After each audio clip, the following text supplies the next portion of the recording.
the fascinating journey of how the Pit Bull dog breed found its way to America. The Pit Bull's origins can be traced to the United Kingdom in the early 1800s. Pit Bulls were originally bred from Old English Bulldogs, which resemble modern American Bulldogs in appearance, gained popularity in the British Isles through the horrific blood sport known as bull baiting. A bull was assigned to be harassed by 1 to 2 bulldogs for hours until it passed out from exhaustion, wounds, or both. These games were held as amusement for the lower classes, providing them with a break from the monotony of adversity. The Cruelty to Animals Act 1835, which was passed by the British Parliament in 1835, forbade the baiting of several animals, including the bull and the bear. As bull and bear baiting was made illegal, the public began to focus on ratting. This practice pitted dogs against rats, in which they were timed to see whose dog would kill the most rats in the least amount of time. The word pit in pit bull comes from ratting, as the rats were placed into a pit so that they could not escape. In the end, dog fighting caught the public's attention since it was easier to conceal from view and the law. Bulldogs and Terriers, better known as the first Pit Bull Terrier, were crossed because rating and dogfighting both called for a dog with higher agility and speed.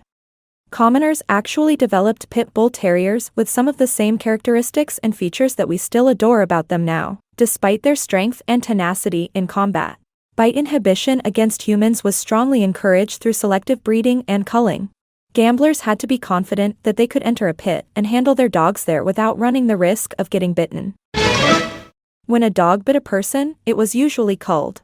Immigrants from the British Isles arrived in the United States just before the Civil War, bringing their pit bulls with them.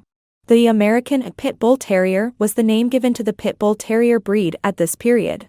Despite being developed particularly for warfare, these dogs soon grew to be a much larger and indispensable fixture in a growing country. These frontier canines had a multi-purpose function in early America. They were in charge of herding sheep and cattle, protecting homes and livestock from robbers and wild animals, assisting with hunts, and acting as hog catchers.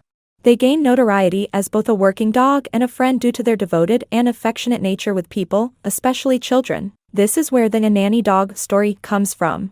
Pit bulls continued to play a significant role in American society during the first half of the 20th century. As working-class companions, fighting dogs gained popularity when the public's focus shifted away from them. The USA praised this breed for the traits it compared to itself: friendliness, bravery, hard work, and deserving of respect. And they eventually became known as the All-American Dog. Pit bulls served as the country's mascot during World Wars I and II. During the conflict, ads promoted their image of patriotism and valor. Sergeant Stubby was the first battle dog who gained the most notoriety. The most decorated battle dog of World War I, Sergeant Stubby was the only canine to be nominated for rank and subsequently promoted to sergeant via actual combat. In 17 fights and 4 campaigns over the course of 18 months, he spent time on the front lines. One of the many pit bulls who have fought for their country throughout conflict is Sergeant Stubby.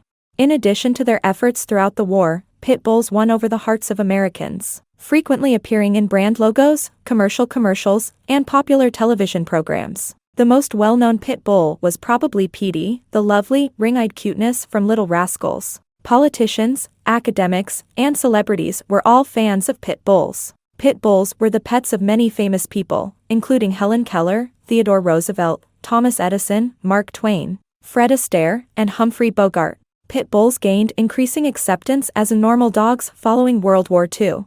They received the same level of attention as all other breeds. Undoubtedly, there must have been some underground combat, but it felt like a very small fraction. The bulk of American Pit Bull Terriers were raised and maintained mostly as companions, however they were also employed for guarding, hunting, and herding. So what has changed people's thinking about Pit Bull dogs? The Animal Welfare Act of 1966 was revised by Congress in 1976, among other things, to address dog fighting. With the passage of this historic amendment, dogfighting became prohibited in all 50 states. All 50 states, the District of Columbia, Guam, Puerto Rico, and the U.S. Virgin Islands now consider dogfighting to be a crime. The possession of dogs with the intent to use them in combat is typically a felony offense. Except for Montana and Hawaii, all other states forbid spectators during dogfights. Sadly, when a behavior is criminalized, criminals frequently become interested in it.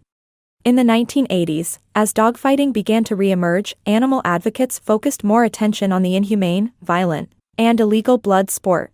This new movement unintentionally and regrettably led to some people looking for pit bulls for illegal purposes. These dogs were being forced into a mold they were never intended to fit by the criminal elite. Although there is no single turning point that can be identified to say, here is where it all went wrong, many believe that the year 1987, when the cover article of Time magazine was titled, "The Pit Bull Friend and Killer," marked the beginning of the end. Stereotypical depictions like that in the infamous Sports Illustrated issue, "Beware This Dog," seemed to simply confirm for the public that these dogs were to be feared and should not live in families, thanks in large part to the media, which allowed the all-American dog to be exploited to new lows. The pit bull, viewed by criminals as trash to be dumped and now viewed by the general population as posing a threat, started to overcrowd shelters at an alarming rate. Breed-specific legislation was perfectly positioned to begin as a result of how the media portrayed and demonized the pit bull. In 1980, Hollywood, Florida, became the first city to pass BSL. As opportunistic politicians started to utilize dogs as a political platform, BSL started to appear in a few specific locations. Although media outlets were successful in spreading fear about pit bulls, there was a dramatic turn of events that was sparked by one of the most heinous crimes. When Michael Vick's Bad News kennels were raided in 2007, pit bulls got the chance to be seen for the first time as distinct individuals. Formerly thought to be beyond rehabilitation, pit bulls that were impounded were frequently put to death. But, after taking a risk on these pups, numerous organizations, including Best Friends Animal Society and Bad Rap, discovered that almost all of them, 48 out of 51, could be placed in foster care or given new homes. As the Victory dogs were revealed to be successful, loving members of society and the general public enthusiastically welcomed their recovery tales. The media couldn't help but take a fresh look at pit bull-type dogs. And what about all the other dogs who just got dealt a lousy hand or ended up in shelters?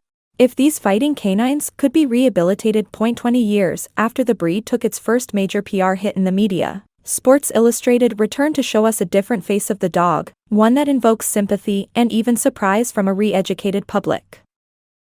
Today, pit bull-type dogs continue to receive more and more positive media attention, due in large part to education and advocacy organizations devoted to promoting an accurate image of these dogs. Numerous well-known people, like Jessica Biel, Jon Stewart, Kaylee Cuoco, Rachel Ray, Jennifer Aniston, and many others, adore and possess them.